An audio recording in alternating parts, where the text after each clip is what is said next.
Tapi setelah itu pegangan pintunya mulai bergerak terus. Pelan, muter kanan, muter kiri, kayak seseorang lagi nyoba buka pintu sambil nahan ketawa.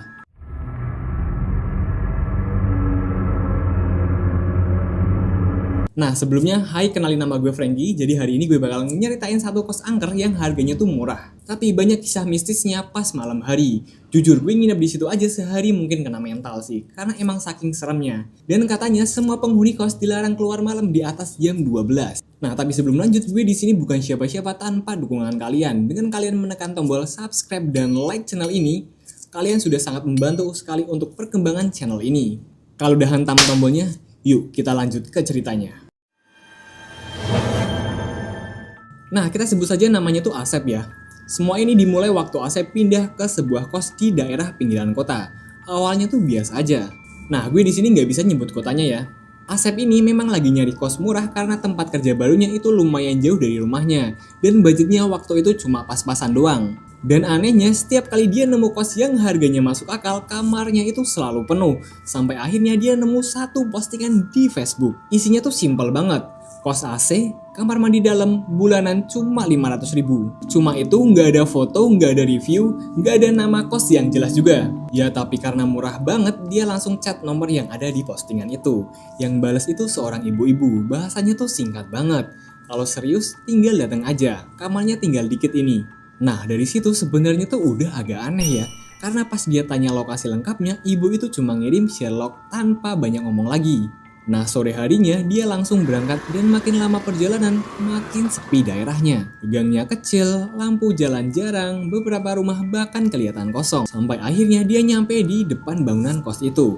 Bangunannya itu ada 3 lantai, lumayan besar, catnya putih, masih kelihatan baru walaupun beberapa bagian mulai kusam karena hujan. Tapi yang bikin dia heran, kos sebesar itu kelihatan terlalu sepi. Padahal motor di parkiran itu lumayan banyak, sekitar belasan motor adalah. Tapi gak ada suara orang ngobrol, gak ada suara TV, gak ada suara musik, sunyi banget. Bahkan pas dia turun dari motor yang kedengaran cuma suara jangkrik sama kabel listrik yang bunyi kecil kena angin. Dia sempat berdiri di depan gerbang berapa detik. Entah kenapa rasanya itu nggak enak, kayak tempat itu nolak ada orang baru masuk. Nah nggak lama kemudian pintu depan kebuka pelan.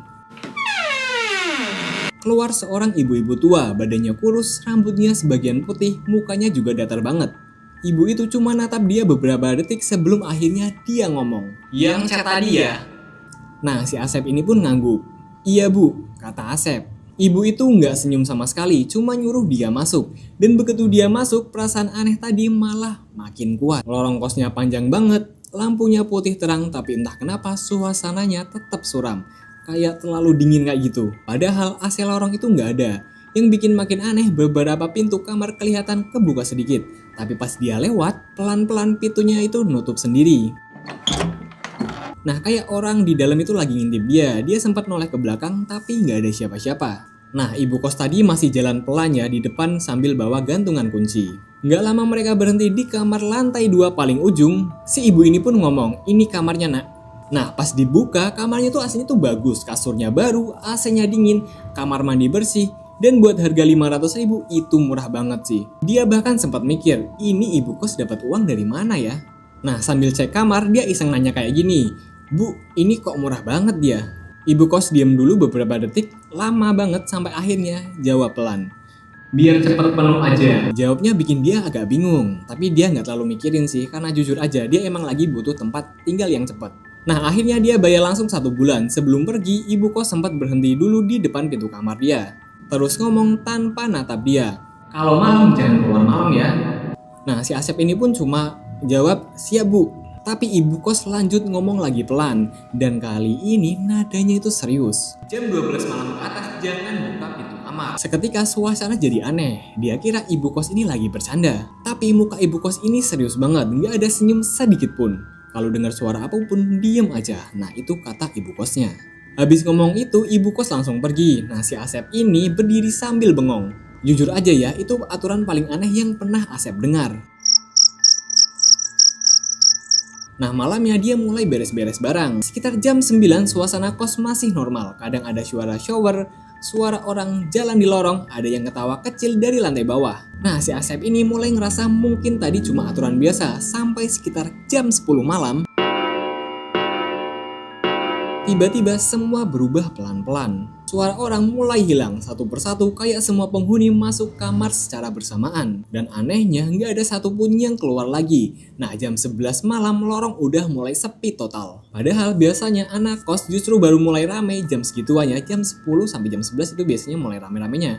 Nah, dia sempat buka pintu sedikit, tapi lorongnya emang bener-bener kosong. Cuma ada lampu putih panjang di atas berkedip pelan. Angin dingin mulai masuk lorong, padahal semua jendela itu ketutup loh. Pas dia lagi berdiri di depan pintu, tiba-tiba ada suara pintu kebuka dari kamar seberang. Nah, seorang cowok keluar, mukanya pucat, dia kelihatan buru-buru buang sampah kecil di ujung lorong. Nah, pas balik cowok itu ngeliat dia, dan ekspresinya langsung berubah panik. Tanpa tegur sapa, si cowok itu cuma bilang, "Ayo cepetan masuk."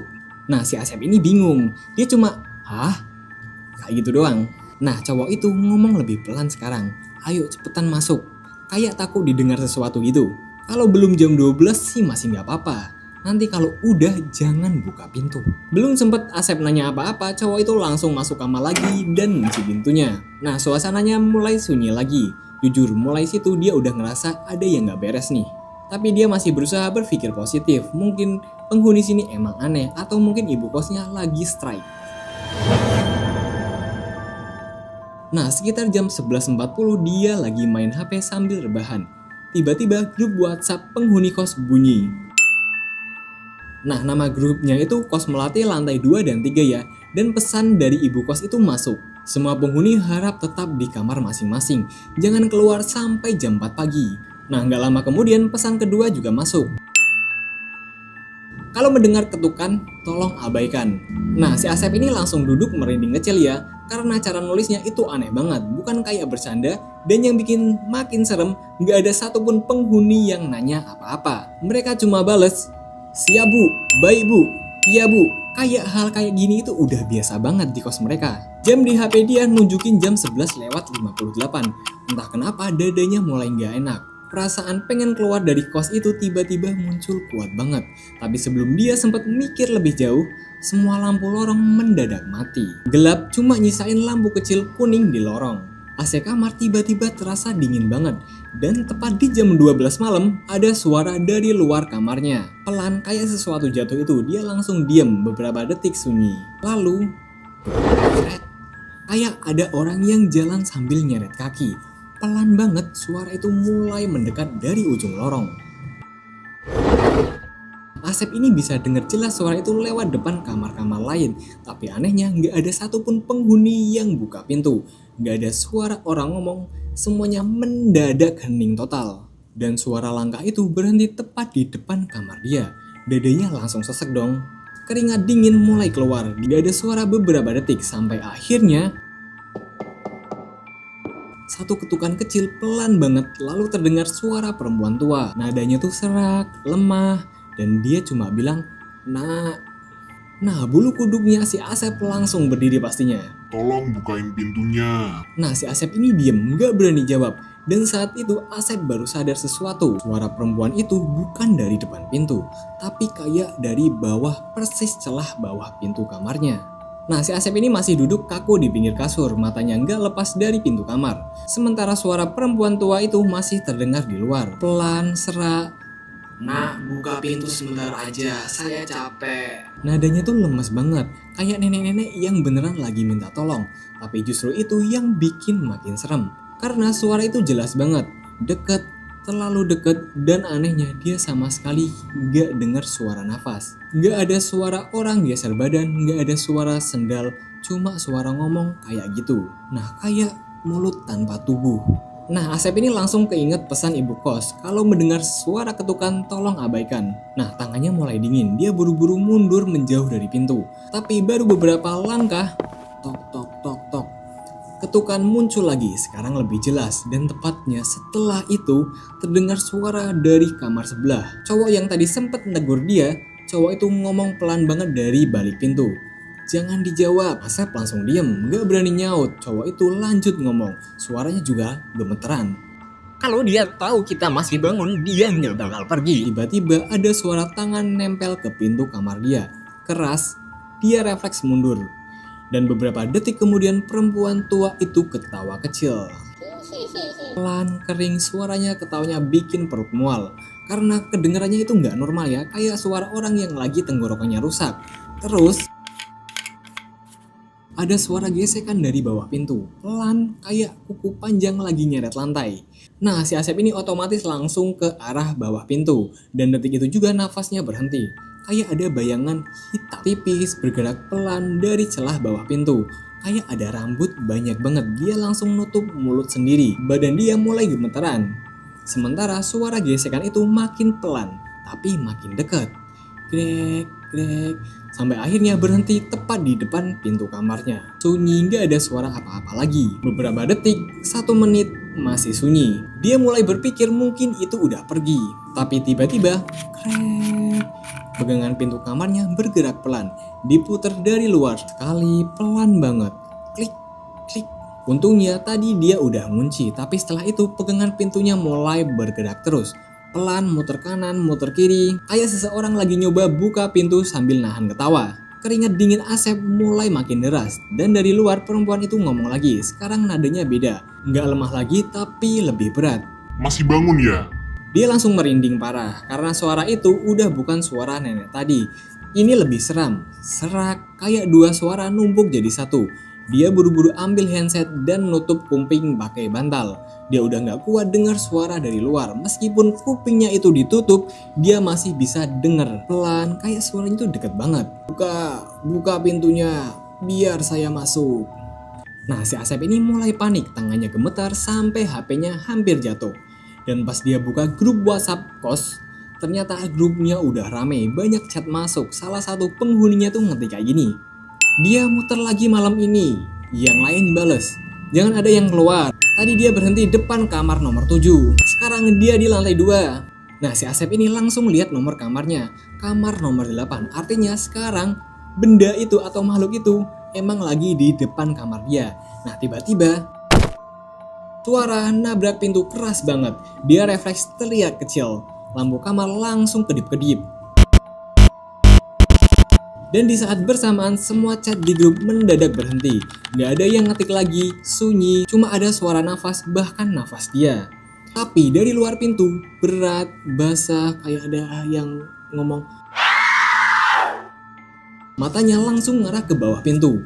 Dan pelan-pelan ada cairan hitam mulai masuk dari celah bawah. Kental, baunya tuh busuk banget ya, kayak bangkai kehujanan. Dia langsung berdiri naik ke atas kasur. Jantungnya udah mulai copot. Dan yang paling bikin dia pengen muntah, cairan hitamnya itu bergerak kayak hidup, pelan-pelan nyebar di lantai kamar. Sementara dari luar terdengar suara perempuan itu lagi berbisik. Saya tahu kamu belum tidur. Nah, si Asep ini berdiri lagi di atas kasur. Gak berani turun, cairan hitam di lantai kamarnya makin menyebar pelan kayak oli. Baunya parah banget sih, busuk kayak sesuatu yang udah lama mati. Sementara dari luar, suara nafas itu masih terdengar. Berat, pelan, kadang diselingi suara ketawa kecil perempuan tua tadi. Nah, si Asep ini gemetar sambil lihat pintu. Dan tiba-tiba HP dia bunyi lagi. Chat pribadi dari cowok kamar sebelah. Yang namanya tuh Rian. Jangan injek cairannya, dia langsung balas sebat, itu apa? Lama gak dibalas sampai akhirnya muncul lagi chat. Kalau masuk kaki, dia bisa ikut masuk ke kamar kamu. Merindingnya langsung naik sampai kepala dong pastinya. Nah, si Asep ini makin mundur ke pojok kasur. Sementara cairan hitam itu sekarang udah hampir nyentuh kaki meja. Dan anehnya di dalam cairan itu kayak ada gulungan rambut. Panjang, bergerak sendiri pelan-pelan. Dia langsung mual dong pastinya. Tiba-tiba ada suara pintu kamar lain dibanting keras dari lantai bawah. Lalu terdengar suara orang teriak. Kenceng banget, suaranya tuh cowok. Tolong, tolong. Seketika seluruh lorong jadi rame. Ada suara pintu kebuka, ada orang lari, ada orang yang nangis. Nah, dia refleks turun dari kasur dan ngintip dari lubang pintunya. Dan detik itu juga dia nyesel. Lorong lantai 2 itu ternyata masih gelap. Cuma lampu kuning redup di ujung lorong. Tapi dia masih bisa lihat sesuatu lagi berdiri di depan kamar dia. Tinggi, bungkuk, rambutnya panjang sampai nyentuh lantai. Dan kepalanya muter pelan ke arah lubang pintu. Senyumnya itu lebar banget, terlalu lebar buat manusia. Nah, si Asep ini langsung mundur sambil nutup mulut sendiri. Jantungnya udah gak karuan. Lalu di bawah terdengar suara orang lari naik tangga. Dan seseorang mulai gedor semua pintu kamar. Buka, tolong buka. Suara cowok muda nangis panik banget. Pas dia dengar itu, Rian langsung chat lagi. Jangan dibuka, itu bukan orang. Sekarang makhluk itu di depan kamar Asep. Nggak gerak kayak lagi dengerin suara dari tetangga. Dan beberapa detik kemudian terdengar suara tubuh jatuh keras. Cowok tadi mendadak berhenti teriak. Sunyi, sepi, terus terdengar suara kunyahan pelan, basah. Dia langsung lemes dong. Asep langsung lemes dong pastinya karena suara itu deket banget. Kayak tepat di depan kamar dia. Malam itu nggak ada lagi yang berani ngomong di grup. Semua mendadak hening. Sampai akhirnya sekitar jam 3:30 pagi baru terdengar suara azan subuh jauh dari luar. Dan semua suara aneh itu langsung hilang mendadak. Kayak nggak ada pernah terjadi apa-apa. Sampai jam 4 pagi tepat terdengar pengumuman dari speaker lorong. Suara ibu kos. Penghuni kos boleh keluar dari kamar. Nah, dia langsung buka pintu pelan-pelan. Lorongnya tuh masih kosong dan lantainya itu pun bersih loh, seolah-olah tidak terjadi apa-apa. Nah, jadi cairan yang hitam tadi itu tuh apa dong? Asep langsung turun buru-buru nyari Rian. Dan pas ketemu, muka Rian juga pucat banget, kayak orang nggak tidur berhari-hari. Nah, Asep ini langsung nanya, semalam itu apaan? Si Rian itu diem lama, terus jawab pelan. Udah dari dulu kayak gini, makanya kos ini tuh murah. Nah, si Asep ini langsung bingung dong, itu manusia. Nah, Rian itu langsung geleng-geleng. Sambil ngomong lagi pelan, dulu penghuni di sini ada yang bundir. Nenek-nenek katanya lagi nyari cucunya yang hilang. Nah, si Asep ini merinding dong pastinya. Tapi sebelum sempat ngomong lagi, Rian lanjut. Masalahnya cowok itu natap langsung ke matanya serius banget. Yang bundir bukan cuma satu. Nah, si Asep ini langsung bengong dong. Hah, maksudnya gimana nih? Rian narik nafas pelan dan dia akhirnya bercerita kayak ini.